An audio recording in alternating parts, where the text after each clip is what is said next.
So if you're seeing this portion of the video, you're watching the replay. Thank you for clicking through and watching the replay. We are live at Dance Partner's house tonight. I had to come here to use the internet like I often do. Though I have internet in my house now, it is rather slow still. So I come here closer into town where the internet's a little faster. You have to mute that. Up here, drop your volume. There you go. So I have to come here to upload and download videos sometimes because I do a lot of video editing for Justin Rhodes. And as some of you guys may know, he has a film crew at his house today, or did earlier today. So he's been busy with that. So I'm editing his vlog. Well, I edit his vlog several days throughout the week anyway, but also I'm working on a feature-length film for him that's due out this Saturday. So I've had a lot going on this week, and I haven't had a chance to do my own show for the Grass-Fed Homestead, so we're just going live tonight. Instead, we're going to just hang out for a little bit, give a couple updates, and maybe do some Q&A if we get some questions. I see some people, I'm on my cell phone, I see some names popping up saying hi. I saw Caroline said hi, but Dan's partner, let me see if I can flip the camera over there, is at the computer over here monitoring the chat. She's going to let me know. Little buddy, your Aunt Jessica is on. She just said hi. Okay. So Dan's partner is monitoring the chat. So if we get any questions, we will. She'll be letting me know, and we'll address them. Okay. Do you see a chat window? I think, is that this?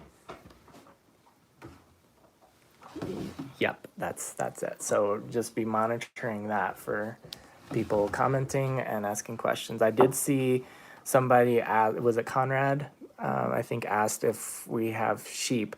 Right now I don't. I harvested the sheep in, I think it was October. Caroline, who's on the chat right now, came up from the Spokane area to learn about harvesting. So we did a sheep harvest then.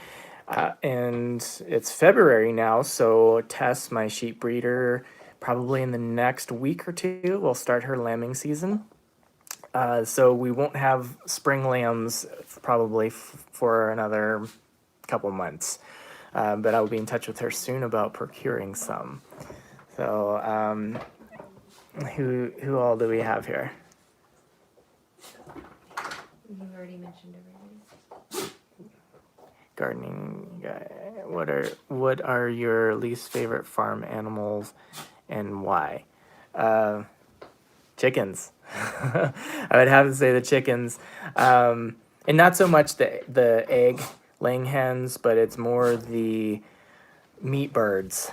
The Cornish cross in particular, though I'm planning on raising some this year, the Cornish cross birds are just, they're gross. They're, as Justin Rhodes calls them, the sea monsters. They're monsters. And I use the John Siskovich style chicken tractors with the peak roof on them.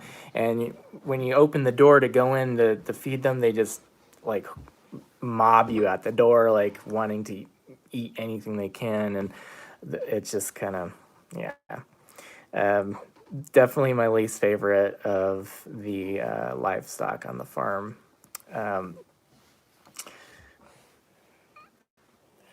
I'm also, and Dan's partner will attest to this, I'm not the biggest fan of eating chicken either. Like, That's an understatement. she's laughing. I like chicken, all right, depends on how it's cooked. But I just would rather eat beef, lamb, or pork any day of the week, or even duck. But yeah, chicken's just, even fish. I'd love to have fish. The chicken's like, if I don't have anything else ready, chicken's like my last resort. James, instead of meat birds, why not rabbits? And then it faded away. Can you finish that? They are quieter at the very least. Yeah, rabbits. I had rabbits in 2017. They were more ornamental. Little buddy at the beginning of the year was interested in getting into 4-H. Maybe that was late 16. into 17, somewhere around there. We were looking at 4-H, and he chose rabbits. That's what he wanted to do. And then it turned out like the 4-H meeting was too far away, and it was on a weeknight at a bad time, and it just didn't work out, so we never did it. But I wound up getting a pair of, what were they? The mini Rex rabbits. The dogs are playing right now. Sorry about the noise. Let's see if I can get a shot of Willow here. So, Willow. Get him. Hey, baby, go. She's playing with the rat terrier Poe. He's under the table right now. So. Who's Heidi? Hi, baby girl. Hi, sweetheart. Get Poe. Hi. Get him. Where's Poe? Get him. So we had the mini racks, and then we got a silver fox rabbit from my friend David, and they were such easy keepers, but they weren't really the right kind of rabbits. Like the silver fox was. If I had gotten another one of them, I could have bred them for a meat yield. But mini rexes, they're more just ornamental pets. So I gave them to some friends of mine, and I just haven't looked back at rabbits. Yeah, that's the other problem. I saw a comment pop up about them being cute. That's the thing. Like I've skinned and eviscerated the rabbits before, but I've never actually done the actual harvest part of it before. And the rabbit, like chickens, I don't have any issues with that, but the rabbits are so cute. I don't know if I could bring myself to do it. I probably could if I had to. Well, I know I could because, lambs are pretty cute too, and I've done them. But yeah, that was the thing with rabbits. They're just so cute. Hey, Dan, I think everybody would like an update on how Willow's doing. Okay. Let's see if we can get her in the shot again. Oh, sorry, buddy. There's Poe Dameron. So here's Willow.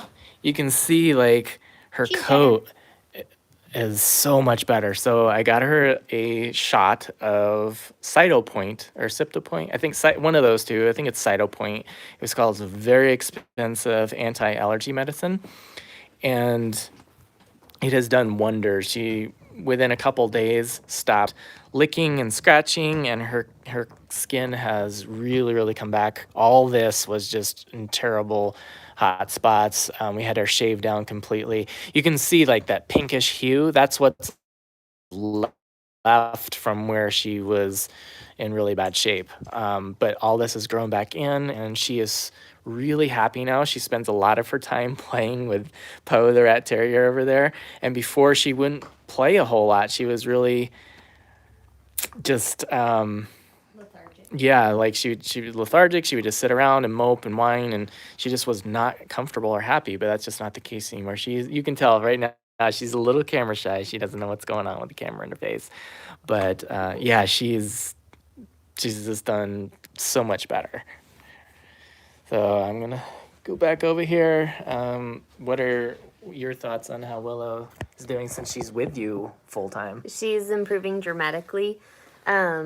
She plays a lot more. Like, I can tell when she's not doing well because she doesn't play, she doesn't interact with us.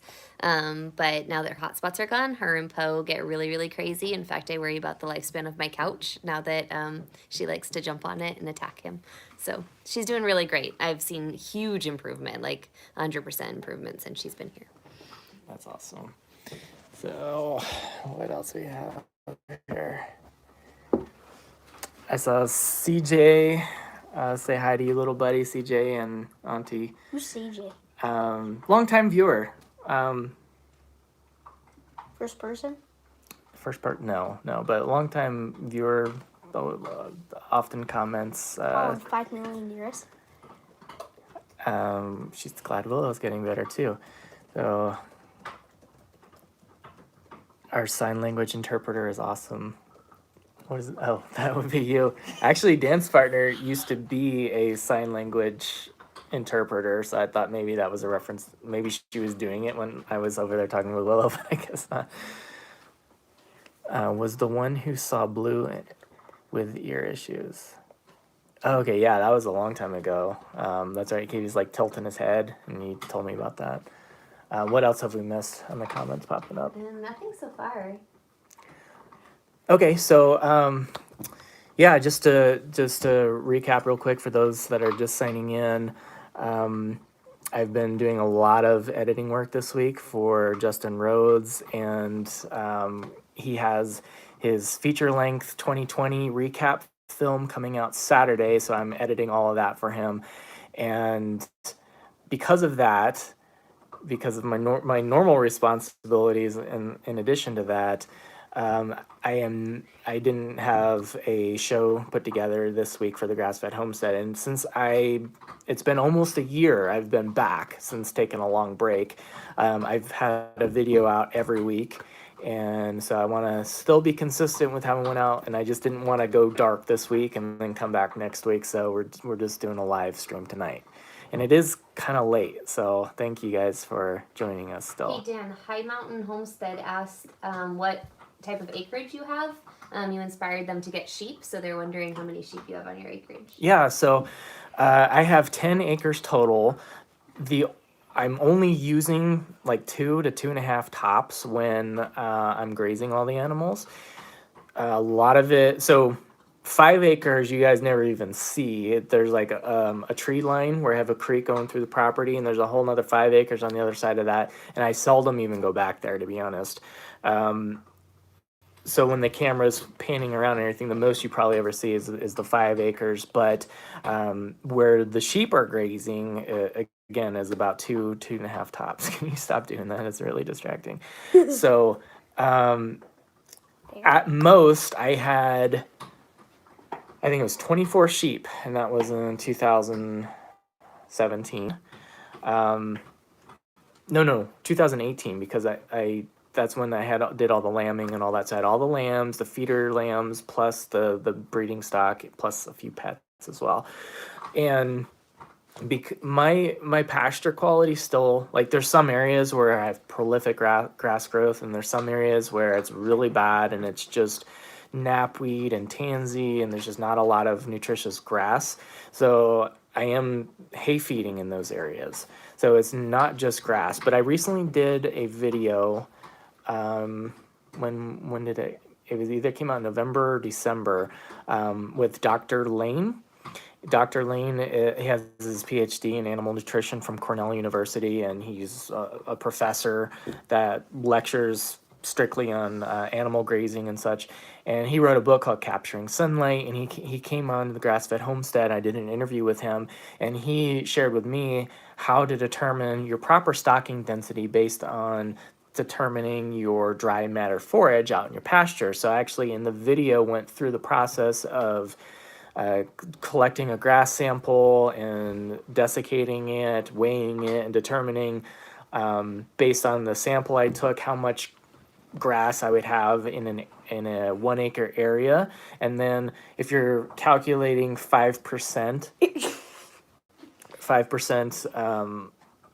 of a ewe's weight, which could be around 150, 160 pounds, 5% of that is how much they'd eat each day. So how much residual grass, the difference between how much grass you have and the residual amount you want to leave behind is how much grazing grass they have, and is that how much grass there will support X amount of head of sheep. So if you really want to dial it in, I suggest going back and taking a look at that video.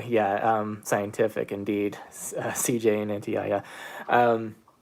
It is scientific, and I think it's a really helpful tool, because that is the number one question I get. For a long time, the number one question I got too was like all about moving to Idaho. Like, I get people all the time wanting to relocate here, and they ask me a lot of questions about that. But yeah, as far as livestock goes, number one question is, I have this amount of land, how many sheep can I raise? And there's 20 different variables that go into answering that question. So a precise way to tell you guys how you can figure out how many you can raise is to go and follow that method Dr. Lane outlines in that video. So what is that video called? I don't remember. 'Cause I just put out his full-length interview called Capturing Sunlight. Stocking density, like determining stocking density, I think it's called. So just go back. It's like probably a dozen videos ago, and you'll find that. And I go through all the steps I demonstrated on my property, and you can see how we do that. So I know we've had a few other things pop up. So Hey, little buddy, we've got a question for you. What do you like the most on your homestead? Live. okay, well, they're asking like, what do you like most about the homestead? I have to think. A lot of things. Is it blue? That's one thing. Is it Blue pigs is our- eating the garden? Akbash, No. livestock guardian dog. But you want to know one thing I hate? Bees and yellow jackets and bugs and stuff. So the honeybees don't bother us. We Oh, yeah. have, thousands of honeybees at any time on our property during the summer. They don't bother us, but we do also have a lot of yellow jackets, and that's just not our property. It's pretty much all of North Idaho gets slammed with yellow jackets in the summer. I imagine Eastern Washington's pretty similar. Caroline, if you're still on. So that's what you don't like. But what's your absolute favorite? Like when we have all the animals, what's your favorite? The lamb, the pigs, blue, chickens. Well, one thing. Don't slam the table. The phone's resting on it. Okay. I hope the phone has a good sleep. What's as your it favorite, watches Elliot? us. Well, anyway, a few years back, remember those like 20 sheep you got? Mm-hmm. I really like those because So sheep. I can say, even in before we like destocked for the winter of 2018, we had the yearling ewe lambs out in the area where Blue is, my livestock guardian dog, which is just outside. Like if you look out my living room window, it overlooks that paddock area. And little buddy would put on his winter jacket, go out and just be like, "Daddy, I'm going outside to visit the lambs." So he'd gear up, go outside in the snow, and go out there where the lambs are, and he would just be out there visiting with them. I'd watch him. He'd be laying on them, like using her as a pillow. She's laying down. That was Penelope, your favorite lamb. So Yeah. So yeah, really, I would definitely concur that the lambs were his favorite. Speaking of sheep, Conrad would like a reminder on what type of sheep you raise. Mostly it's been Katahdins. I've had a couple Dorper cross. I've had some Frisian cross, but Lost old spot pigs. mainly Katahdins. Yeah. Hair sheep. I think we've got everything covered so far. What were some of the comments that came up? I saw some comments pop up. Everybody seems to be in agreement that yellow jackets are the worst. Honeybees are not so bad. I have an irrational fear of flying insects, so I can say for myself that I feel that way. And I agree with CJ and Auntie Yaya that watching Dan move the sheep when he had a lot was one of my favorite pastimes of videos. So I hope that we can get back to a point where he gets to do that again and entertain us with his sheep herding. Yeah, so Jake from White House on the Hill, I saw him pop up a question about getting a milk cow. Jake, it's late, man. You're on Central Time, so 7:54 p.m. So that's February 3rd. almost 10 o'clock there. Anyway, thanks for coming over and checking us out this late hour for you. Anyway, milk cow. Yeah, it's like I think about it all the time. Still, we almost got one in 2017. We almost got Red, the Dexter, but she tested A1, A2 milk beta casein protein, and we needed A2 because he had A1 beta casein protein intolerance. So A2 was really important to us, and she just didn't make the cut. So and I couldn't find another like experienced milker that was 100% grass-fed and used to rotational grazing. And this goes back to any livestock you're going to get. You want to find livestock that you're getting from a breeder that uses the same practices you do. You don't want to go to a dairy and buy a corn-fed milk cow that is on a feedlot, or not that it's on a feedlot if it's a dairy, but you want one that is going to transition nicely into your system. So I needed to find something like that, and I wasn't able to. And then I had the major life changes in 2018, and that put the kibosh on that for a little bit. But I've been toying around with the idea of getting into sheep dairy. Um, I, I could get into that. I also know that the commitment level goes way up with any kind of dairy, and it's not that I'm afraid of commitment. It's just that I want to keep it realistic, and I have a lot of other commitments. So I want to make sure there's ample time for it. So it's still on the like maybe someday list, Jake. Either dairy cow or dairy ewe, but it's probably not going to be this year. So anyway, Colorado Red USA seems to be joining new for the first time. He just found you on a search for Smokemeister. oh, nice, nice. Colorado Red, you said? Yeah. Okay. Yeah, the Smokemeister. I actually bought that like 2 years ago because I was going to build a smoker that year. Jake was saying sheep dairy would be pretty unique. Yeah, go for it. Yeah, I know, right? And sheep. So I don't know if you guys. We'll get back to the Smokemeister in a second, but the sheep milk is homogenized naturally, more so than even goat milk, right? So it's super creamy, and you can freeze it, thaw it, and it thaws back out just as good as it was before you froze it. Where if you do that with cow milk, it like with it not being homogenized, it kind of, I don't know, it just gets funky. And the fat content is higher than goat milk. So it's just creamier, and it's great for soap making. It's great for, obviously, the feta cheese was always sheep cheese, sheep milk, rather, for the longest time, and now a lot of it's cow. But yeah, there's tons of value adds you can do with it. So the Smokemeister, though, I had to do this year because I raised my own pigs again this year, and I did my own butchery, and I was curing my own bacons, and there was no way I was going to go another season of curing my own bacon and not smoking it properly. So I got the Smokemeister smoke generator, which is the easiest solution that I have found to smoking your own meat. Cold smoking, I should say. There's a difference between cold and hot smoking. And cold smoking, there's all kinds of smoke generators out there on Amazon that you can find, and they're cheap, they're junky, they're Chinese. Not that all Chinese stuff is bad, it's not, but it's just low quality, and I just wasn't impressed until I found the Smokemeister, and it's this. A lot of others required like electricity. You had to plug them in and have a fan blowing to draw the smoke in. The Smokemeister didn't require any electricity. It's made in the USA. It's food grade stainless steel. It's all the nice things, and it could go for like over. I think the regular canister is like 8 hours, and if you add the extender on the top, it's like 18 hours or 24 hours. I mean, it was just an incredible system, and I absolutely love it. It's maybe $120, something like that, worth every penny if you guys are into smoking your own food. Have we had anything else pop up? Just Michelle would like to a reminder on what state you're in. Michelle, I am in Idaho, in the Idaho. northern panhandle of Idaho. Bonner County.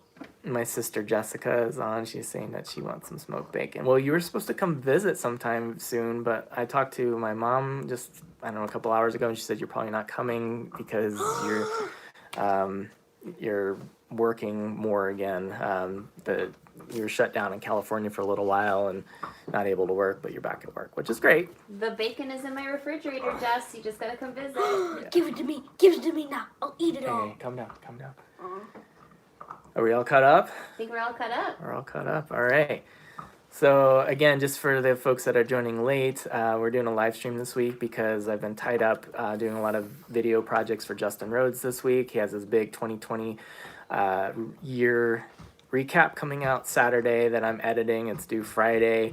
So I've been busting it all week trying to get it out to him in time, and I just don't have time to do my own show this week. So we're just doing a live stream real quick to hang out and answer some questions and let you know what's going on. Oh, an announcement. I'm sorry, what? I was gonna say that was a big question that people had that we missed is how much work are you still doing for Justin Rhodes? Are you guys still in a lot of contact? A lot. Yeah, so I talked to Justin, well, it's mainly through text message, but almost every day. And I edit, let's see, minimum 3 of his vlogs a week. often more. This week, actually, I've done Sunday, Monday, Tuesday, Wednesday, and I'll be doing Thursday, and then the big show Saturday. So a lot this week, which is again why we're doing the live stream. So yeah, I'm doing a lot of work with Justin. It's been really cool. I'm also built him a new website. I'm not going to give too much away because he'll be announcing that, I'm sure, sometime. So he has some content coming out, additional content that I've been working on for him as well. I was going to do another was that it or? There's more. Go ahead. Okay, so just another quick announcement. Liz Zorab from Buy Their Farm. I'm not sure if I'm saying that quite right. Buy the farm. That's the word. And she's in Wales, UK. Her new book is just coming out. It's called Grounded, and it's more of a autobiography style book about how she established her small holding homestead and all the struggles she went through, both physical, medical issues she's had to overcome, getting out there and growing her own food and making it happen. And she asked me in Texas, he wrote a book. It was actually a good book, and something happened in the production and it never got released. But I'm frozen. It's catching up. Lost the feed. Oh, great. Hey, calm down, buddy, please. I can ask if they take it off. Oh, God. Is it back or no? Mm-mm. Can you cut your feed off? You're back. It's back. Okay, there we go. Sorry about that. We're back. Me, Derek is back. Or little buddy. So, where was I? We're frozen again. Liz in Wales. She asked me to write the We're blurb. frozen again. I don't know. She may have just cut it off. Is it frozen or did you cut it off on your screen? Everybody else says you're good now. I just can't see it. Okay. Well, we'll just pretend that it's good. So Liz in Wales asked me to write the little blurb for her book, so I read it. It was actually a really, really good book. I really enjoyed it, and it has me really excited about getting back into gardening again this spring. It took me probably twice as long as it would normally take me to read a book, because every paragraph, it made me stop and think about all the things I just read, how I apply it to my situation. So though it's not like a how-to book, it inspires a lot of how-to thinking. So that book, I think, is available right now on Amazon. I think it's either pre-order. Yeah, it's coming out on the 5th. What's today? The 3rd? The 3rd, yes, the 3rd. So it's coming out the 5th. I think it's available for pre-order right now. I don't have a link or anything, I'm sorry, but just go to Amazon and type in Grounded, Liz, Zorab is her last name, and you should find it. It's a great book, and I recommend that. But it was also really cool because I got to write the little blurb, so that was neat. Liz has also a YouTube channel, Liz Zorab, same name, By Their Farm. And she started not too long after I started, and she's done a really great job building her channel. What else do we have comments-wise? Are you able to add a link for her book Maybe. on this when we're done? I don't know. Maybe. It's possible. You might be able to. I'll go back and add it into the description. Ethan, do you know anything about Icelandic sheep? I know a little bit because I made a video about them once. If you actually go back to, I think it was like late March, early April of 2020, I published my Icelandic sheep video that I filmed back in 2016. I've been holding on to it for a long time. And it was a friend of mine, Sean Deller is his name, and he's the guy that also did my sheep hide tanning. He is a primitive skills teacher, really cool guy, and he raises Icelandics. So I went out and did a video with him on Icelandics, and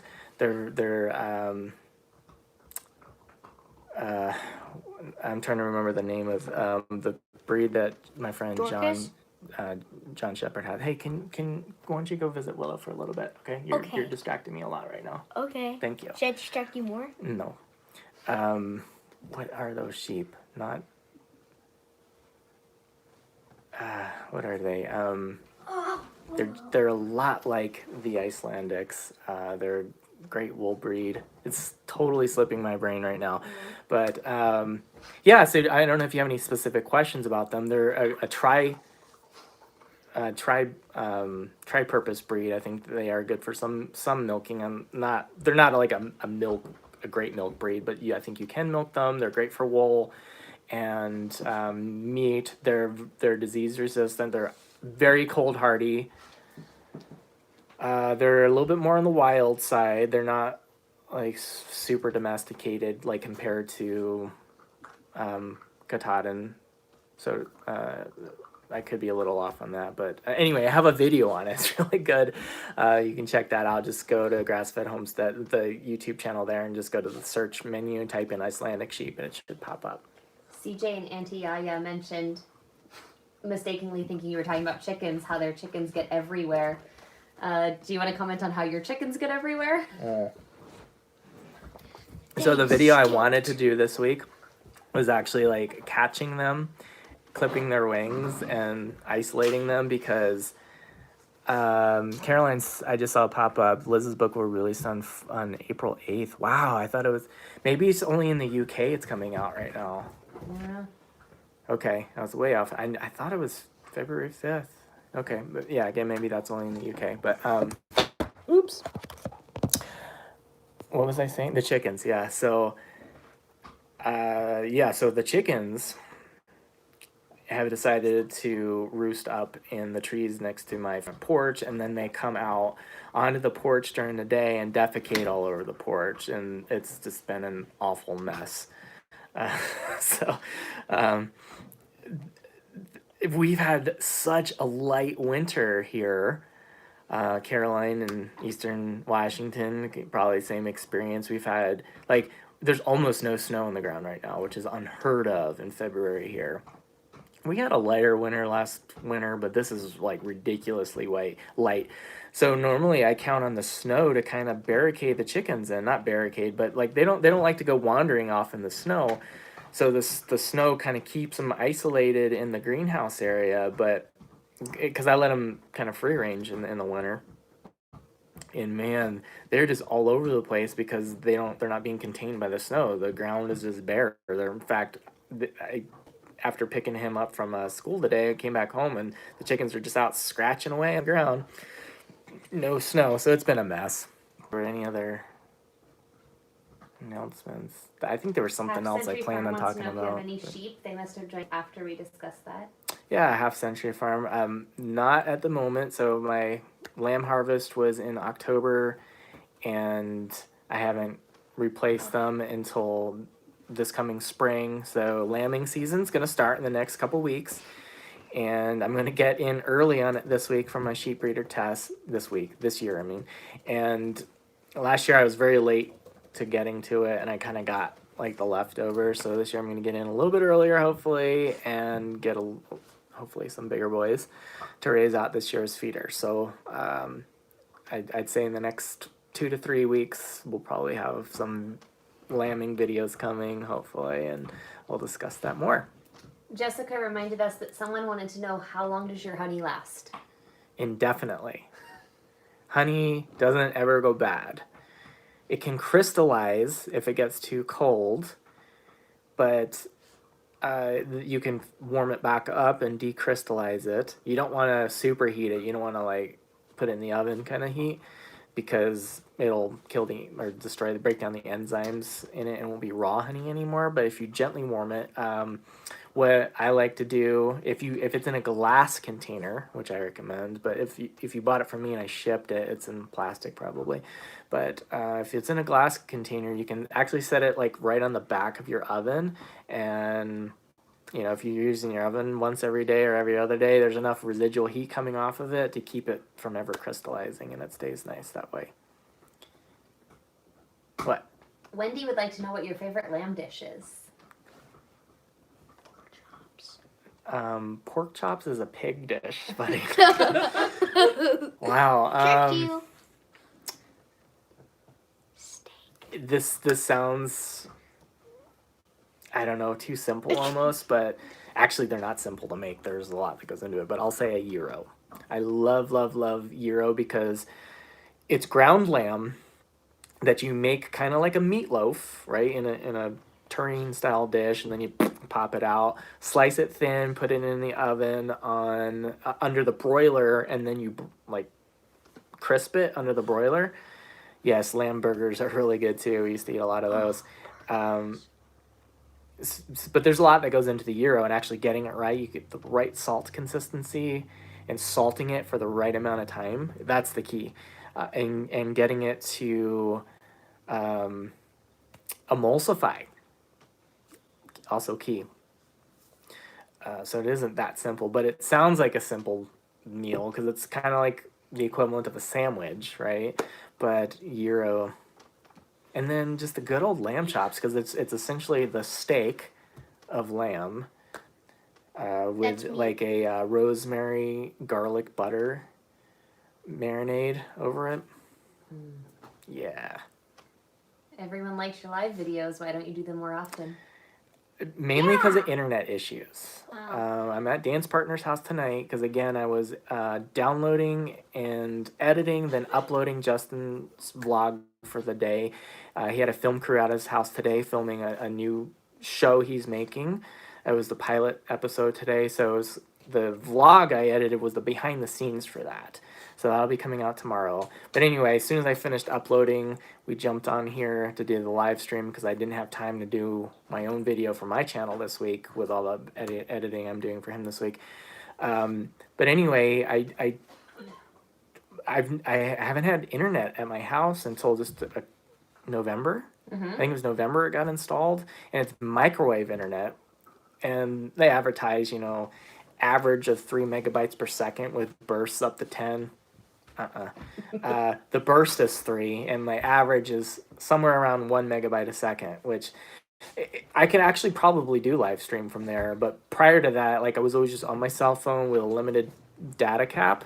So live streams were just few and far between. But I'm at Dan's partner's house tonight. She's closer into town. She has much faster internet, so it was just a good opportunity to jump on and do a live stream here.